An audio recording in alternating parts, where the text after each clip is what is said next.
for a brand new show. Scooby Doo is here again, away we go. Scooby Doo is running from a spooky ghost.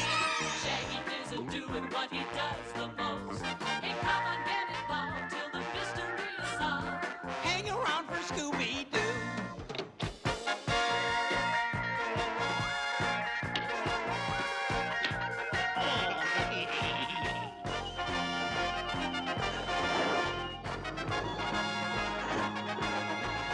Hey, come on, get involved till the mystery is solved. Hang around for Scooby Doo. That's my pal. Scooby Dooby Doo. Hello again, my meddling Scooby-Doo fans, and welcome to another review into the world of Scooby-Doo. So last time we concluded my 2025 summer special with a review of Season 3, Episode 8 of the Scooby Doo Show. I hope you guys enjoyed that. We continued the streak of good episodes. We ended off the summer special on a high note. And we got to talk about the many positives of that episode, specifically the villain Jaguaro and how unique his design is and the mystique behind him. Today, however, we'll be kicking off my 2025 Scooby Month. If you guys don't know what Scooby Month is, essentially Scooby Month is the month I dedicate to celebrating Scooby's birthday and talk all things Scooby-Doo in honor of Scooby's birthday. Scooby's 56th birthday is this month. Specifically next Saturday, which I will have a video up for that special day. But that is the purpose for Scooby Month. So in honor of Scooby's 56th birthday, we will be covering more Scooby Doo Show episodes as part of Season 3. And so today, I'll be covering Season 3, Episode 9 of the Scooby Doo Show, titled Make a Beeline Away from That Feline, which was released on November 4th, 1978. The short synopsis of the episode is, while visiting Daphne's Aunt Olivia, who lives in York Towers, a thieving cat creature robs jewelry stores late at night. Aunt Olivia becomes suspected of being the creature, transformed by a glowing medallion in her possession. So as per usual, I'll be watching Season 3, Episode 9 of the Scooby Doo Show on the Scooby Doo Wario, the complete series box set. This box set has both seasons of Scooby Doo Wario as well as the third season of the Scooby Doo Show. If you're wondering why the third season of the Scooby Doo Show is on a completely different series' box set, it's because Hanna-Barbera and Warner Bros. Like to falsely advertise the third season of the Scooby Doo Show as a fake third season of Scooby Doo Wario. But I've established on the channel many times that there was no third season of Scooby Doo Wario.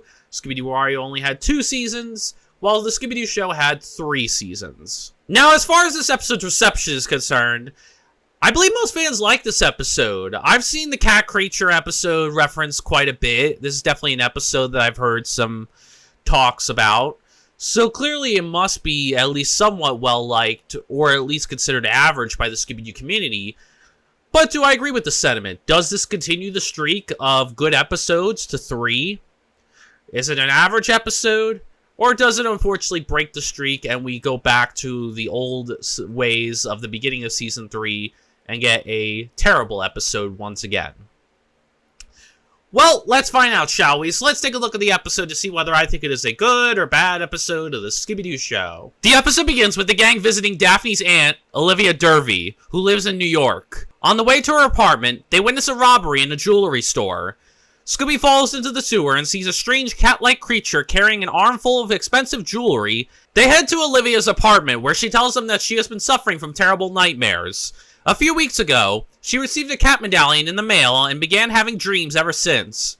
She dreamed she turned into a cat creature and began to commit robberies. They call her doctor, Dr. Bell, to give her some prescriptions. After that, the gang decide to investigate who sent Olivia the package, along with the robbery in the jewelry store. Shaggy and Scooby discover the package was sent from a cemetery, where they find the crypt where the cat creature lies. The statue.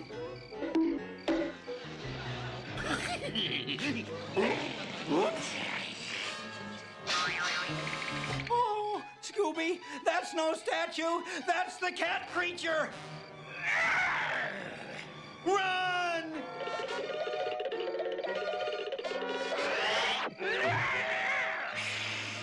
Reverse your engine, Scoob! Whoa! Let me off this merry-go-round!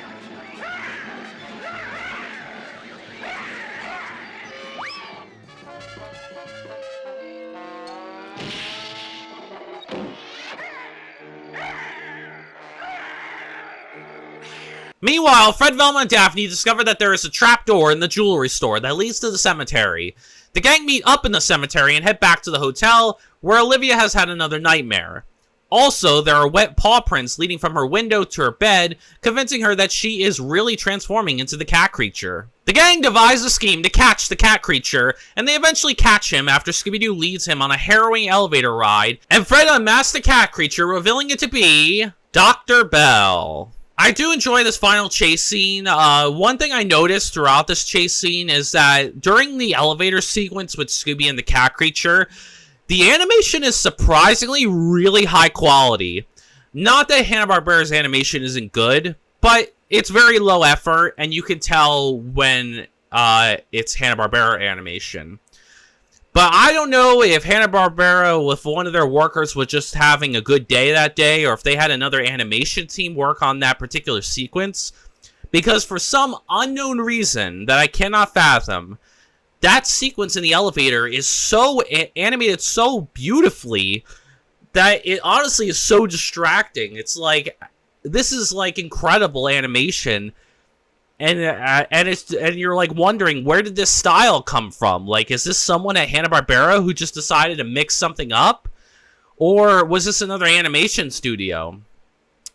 And I thought this was something that I only noticed, but I realized that a lot of people online in the Scooby-Doo community have pointed this out as well, how fluid the animation is in that elevator. And I don't know who worked on it, but if it was someone in Hanna-Barbera, I don't know what they were trying to accomplish, or if they had just had more time or something, because that is like incredible animation. But if it was somebody else, if it was another animation studio, unless if they were expensive to get, I don't know why they brought them on board, would bring another animation studio to work on this episode.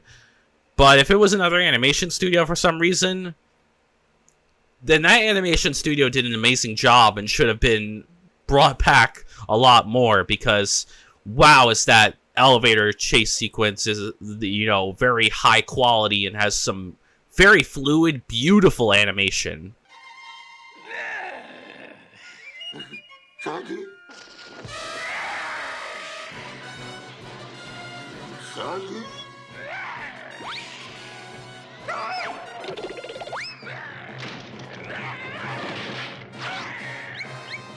Scooby Doo?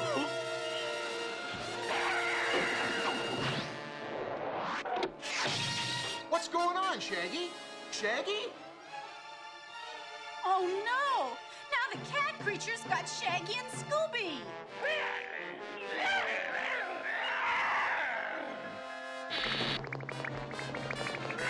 Head for the stairs! Going down.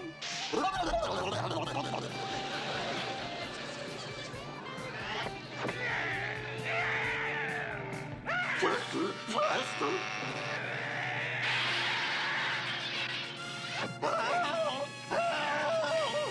Oh no!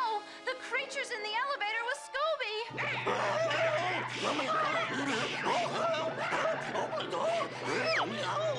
We've got to get to the control box! Good idea, Velma. We'll just boost the elevator's power and have Scooby down in no time. Going down.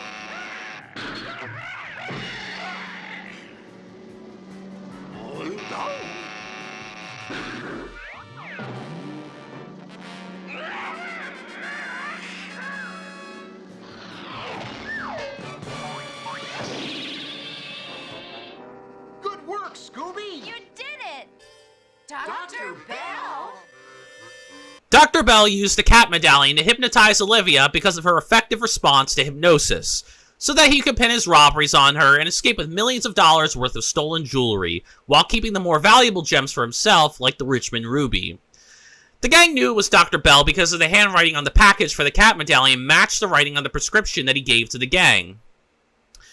Olivia asks about Shaggy's disappearance, and Velma says that the room is filled with secret rooms and panels, and demonstrates by pressing one of them, revealing that Shaggy was sound asleep the entire time. Scooby is overjoyed that his owner is safe and begins showering him with kisses, But the moment is ruined when the room starts spinning too fast, throwing Shaggy and Scooby out the window, and the episode ends with Aunt Olivia asking what they're doing, and Shaggy tells her that he and Scooby are just hanging around, quite literally.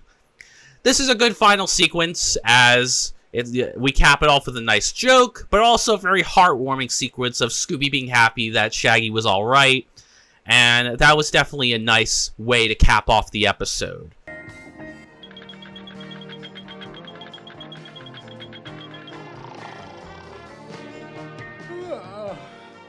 Hey, everybody!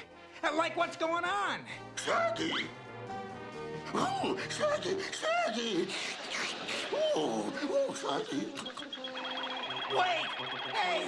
How do you stop this thing? Shaggy! Scooby! We're okay, Fred. What are you doing out there?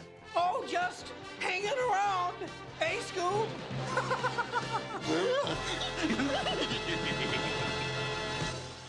I'm going to give Season 3, Episode 9 of the Scooby Doo Show 4 stars out of 5. So yeah, this was another solid episode. This was a good episode. It continued the streak of good episodes. I really had a good time with it. It's hard to say if it's probably a little bit better than the Jaguar episode, but I'm not sure if it trumps the Iron Face episode. But regardless, they're all pretty neck and neck, so like we've had a good string of good episodes. But yeah, this was another good solid episode that continued the streak of good episodes, and I had a good time with it. It was just as good as I remember it being, and I could see why the Scooby-Doo community has some fondness for it. So before I get into my positives of the episode and what makes this episode good, I'll first get into my negatives of the episode and what holds this episode back from being a 5-star episode. So starting with the negatives, my first one is I think Fred and Velma were both weak in this episode. When it comes to Fred, I really didn't get the sense that he was much of a leader in this episode. I didn't get much leadership vibes from him in this episode.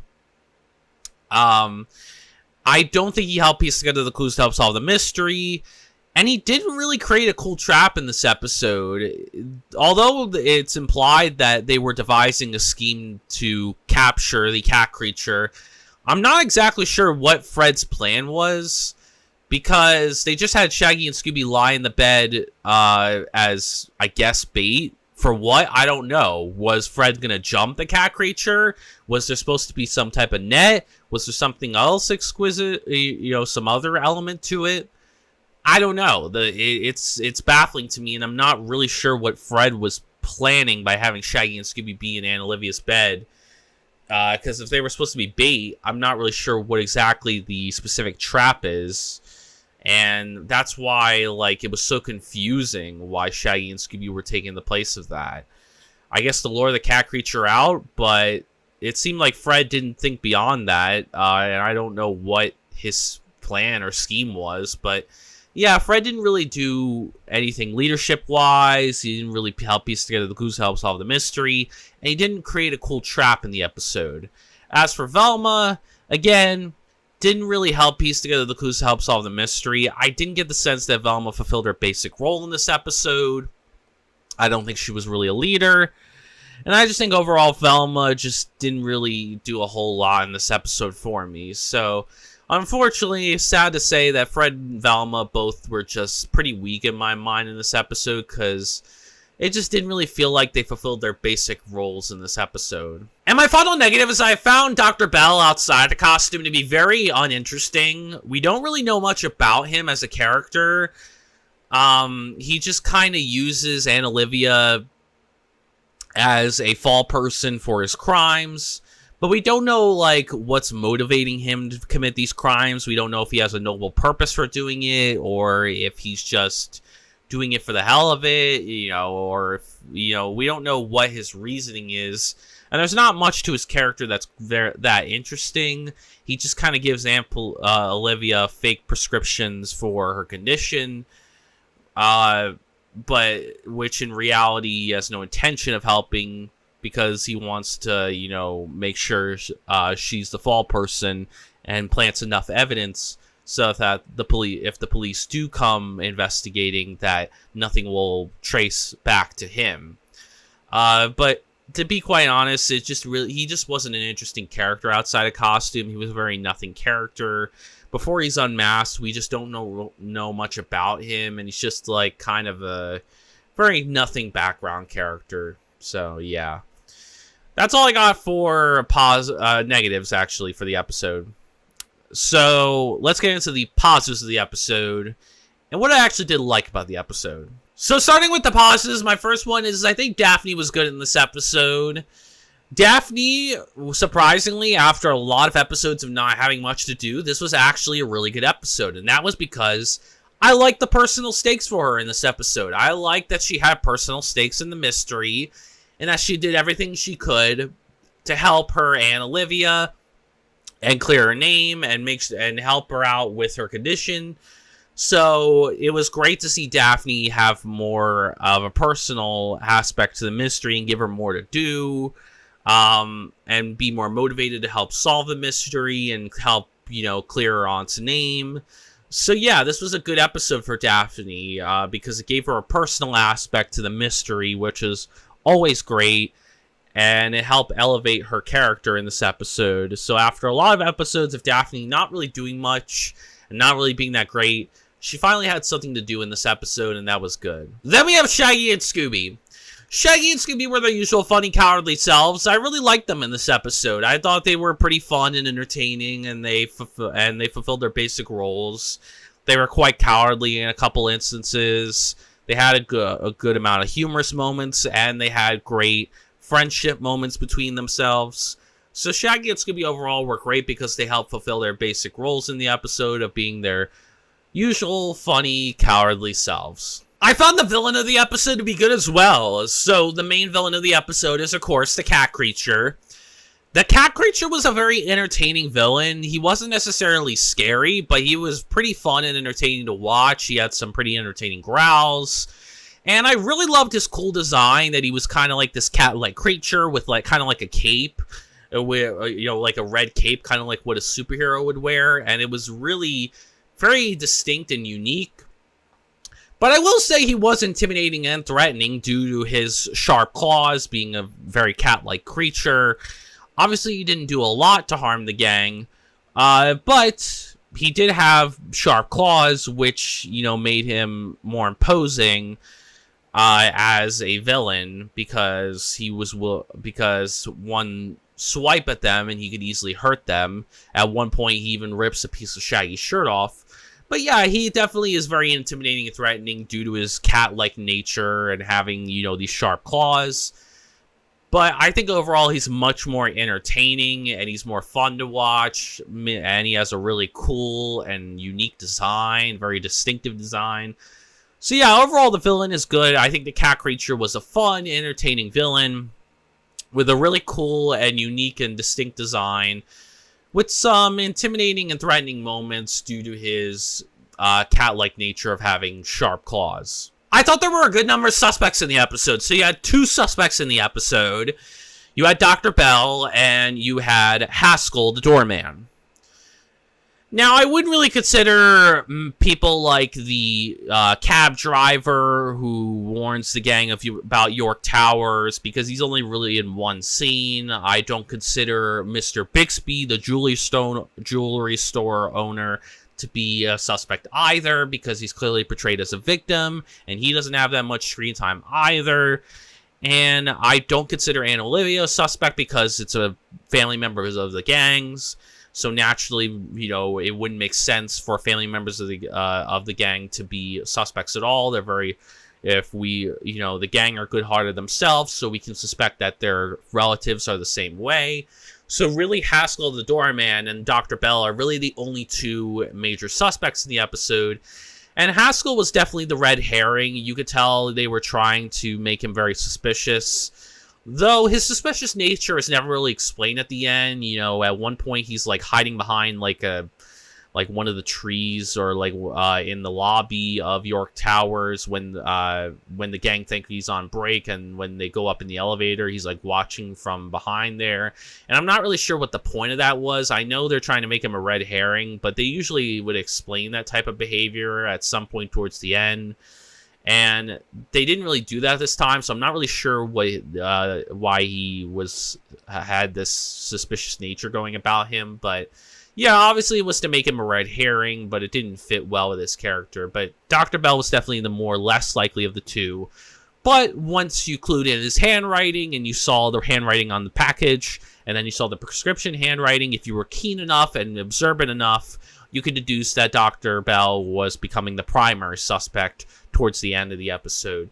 Although Haskell was definitely the red herring, Dr. Bell was definitely focused more on once the clues at the end started to point towards him.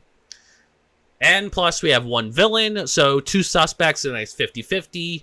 We don't know which way Hanna-Barbera is going to go, so that's good as well. I found the motive of the episode to be good as well. So, Dr. Bell's main motive was that essentially he wanted to scare everyone into believing that Aunt Olivia was, turning into the cat creature so that he could steal the jewels unnoticed without any, without any suspicion being drawn towards him, and all the suspicion would be drawn towards the fall person, which was Aunt Olivia.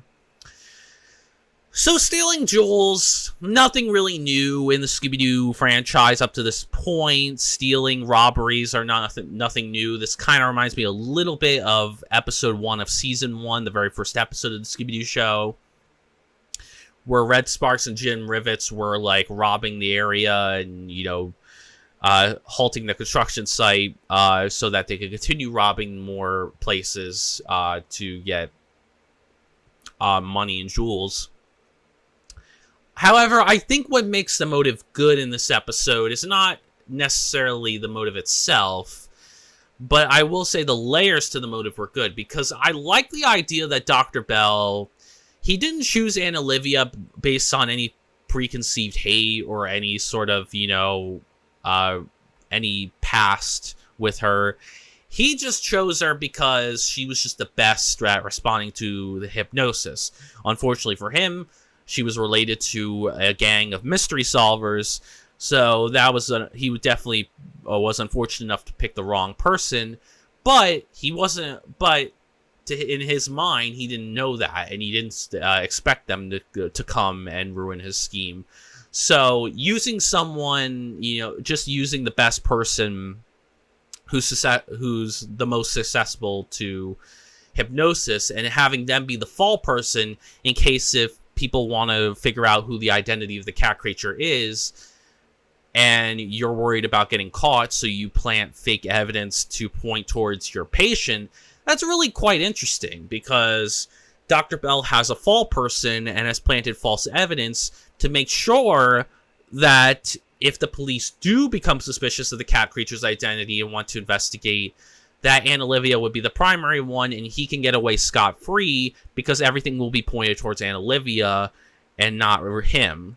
So while the motive itself isn't necessarily unique, stealing jewels and all that, and robbing jewelry stores, the layers of it, the scheme itself is really unique and interesting. Like the fact that he's stealing, but he's planting evidence by putting the more lesser jewels in Aunt Olivia's apartment to make her believe she's the cat creature, but also to plant evidence in case if the police want to figure out the identity of the cat creature, that he can plant as much evidence as he can to make sure Aunt Olivia is the primary suspect and that she can be arrested in his place, and then he can get away scot-free if that happens, and run off with the more valuable jewels. And I think that's really good. It was a pretty awesome plan and a really unique and interesting plan. So yeah, I think the motive was good, mainly due to the layers to it. The layers help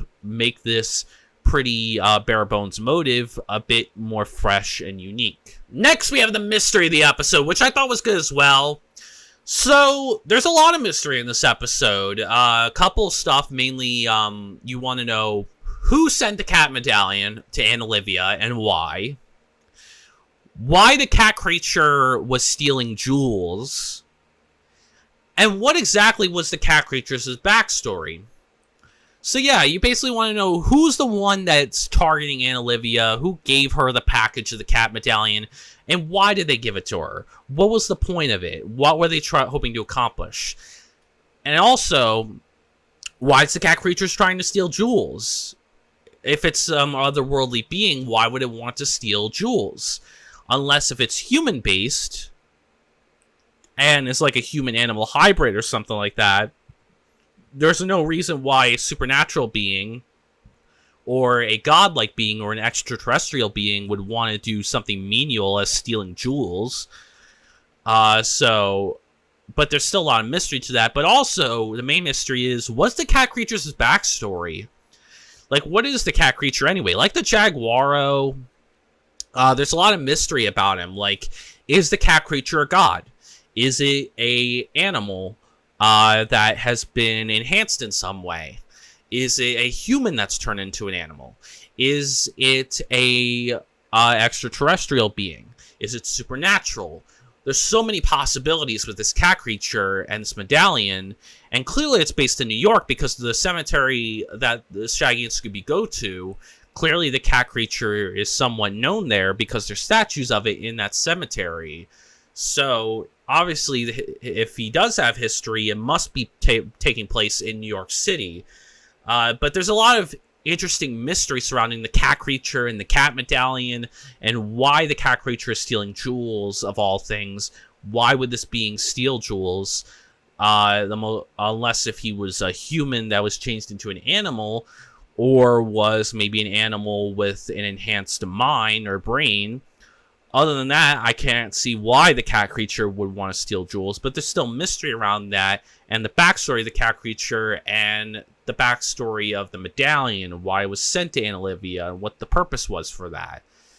So yeah, a lot of great mystery, a lot of good answers. Some are left open-ended and not interpreted, such as the cat creature's backstory, so you can still interpret that yourself, but that makes the cat creature all more effective as a villain, the mystery of him. I found the clues of the episode to be good as well. So the clues in this episode were basically the cat medallion's shipping package, the cat medallion itself, and the jewels that are in Aunt Olivia's room.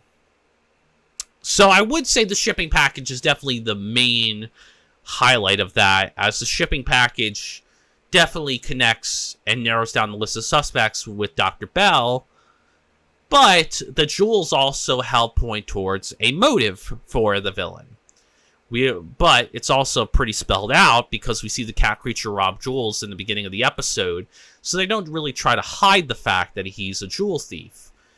So yeah, the clues serve both of their purposes. They help point towards the motive of the episode, which was quite obvious, and they help narrow down the list of suspects towards the end once you connect the dots with the shipping package and Dr. Bell's prescription. I found the atmosphere of the episode to be good as well, so I did feel creepiness and eeriness in this atmosphere, but not so much from the villain himself, mainly from the setting of the episode. The fact that we, in the cemetery, there was a lot of good, creepy, eerie vibes. The streets of New York had good, creepy, eerie vibes. A little bit of York Towers was a bit creepy and eerie. But yeah, I would say the story itself helped lend to that as well. It definitely was a very good story that lent itself to a good atmosphere. But yeah, there was good atmosphere in this episode. I didn't feel tension or suspense, but I will say the setting did help because it was a nighttime setting in New York City. It definitely helped, provide some good creepiness and eeriness due to the vibes of each of these settings and the tone of each of these settings. And my final positive is that I found the setting of the episode to be good as well. So the main setting of the episode is, of course, New York City. And this is a really good setting. I love this fresh and unique setting because we haven't had the Scooby Gang in New York City yet at this point. This is the first time in the franchise that the Scooby Gang have had a mystery in the Big Apple itself. And New York City is a great setting for a mystery, and they really executed it well. Obviously, they didn't go for the main big, buildings like the Chrysler Building or the Empire State Building or the Twin Towers, although I think I did see a bit of the Twin Towers in the background at one point, which was cool. But they didn't do all the regular New York settings, and I don't think we saw the Statue of Liberty either. But they still but they still showed off the city and its usual streets. We get to go to places like Gray Cemetery. We have York Towers, which is where Aunt Olivia lives, which is pretty nice and cool. And as well as the streets of New York as well. But New York City was definitely a really great setting. We got to explore various aspects of it. And especially at night, New York City is not the most friendliest of settings to be at night with a lot of its crimes. So the gang definitely, we're not investigating in the best of times. But New York City is a really great setting for a Scooby Doo mystery because we haven't explored that yet. And they take full advantage of it. They get you immersed in it, and it's really good. And they don't go for the big usual settings, but rather go for the smaller settings, the smaller aspects of New York, which is cool. It provides some uniqueness and freshness to this main setting for the episode. So I really enjoyed the setting. Love the idea of the Scooby Gang investigating a mystery in New York. I think that's cool. So yeah, overall, I think the setting was really well executed. Overall, guys, I would personally recommend this episode to fans and newcomers of the show. This is a really good episode. It has a very intriguing mystery revolving around Daphne's Aunt Olivia. And the cat creature is a very entertaining and intimidating villain. So this episode really hits all the beats that you want. It has a good personal mystery for Daphne and her aunt. And it has a very entertaining and intimidating villain. And it has a really nice, fresh, and unique setting in New York City. And explores it quite well in a unique and different perspective. Anyways, I hope you guys enjoyed the review. Please give it a like if you did. Comment down below your thoughts on the episode. Do you like this episode? Do you agree with me on this episode? Do you think this is a good episode? Do you think it's even better than I'm making it out to be? Do you consider it a 5-star episode? Do you hate this episode? I'd be interested in that as well. Do you not agree with me? Do you think this is a terrible episode or a below average episode? And has more problems within it than I make it out to be?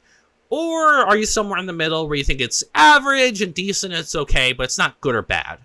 I'm curious for your thoughts, so let me know. And subscribe for more Scooby Doo content like this, or if you're just interested in any of my other content, obviously we'll have more Scooby Doo content on the way. This is a Scooby-focused channel, so we cover all things ranging from the TV shows, the films, the video games, the books, you name it. We cover all things Scooby on this channel. So if you like all that stuff, if you're a diehard Scooby Doo fan like me, or even just a casual fan, if you love talking all things Scooby Doo and want to join in on these individual discussions on each episode, movie, video game, and book, then come join the channel and experience some amazing Scooby Doo content. In my next video, I will continue my 2025 Scooby Month with a review of Season 3, Episode 10 of the Scooby Doo Show, titled The Creepy Creature, A Vulture's Claw. This is not really an episode that I have a lot of memories for, and I'm actually not looking forward to this episode because I don't have a lot of memories of it, and I remember not really being fond of it, so I'm worried we might get back to some of our old ways and might have a disappointing and pretty bad episode. But still, I haven't watched it in a while, so I'll give it a shot, see if maybe it'll surprise me.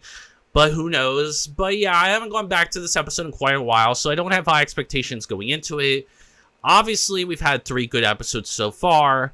I'm not expecting every episode to be perfect, but I definitely would hope that they would continue the streak. I'm praying that the next episode will meet, exceed my expectations and actually surprise me and give me a good episode.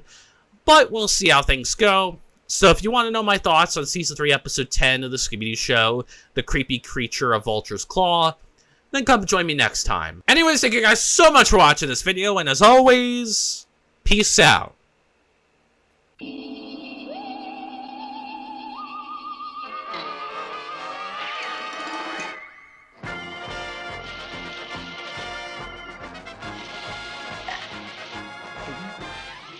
it all together for a brand new show. Scooby Doo is here again, away we go. Scooby Doo is running from a spooky ghost. Shaggy isn't doing what he does the most. Hey, come on, get involved till the mystery is solved. Hang around for Scooby Doo.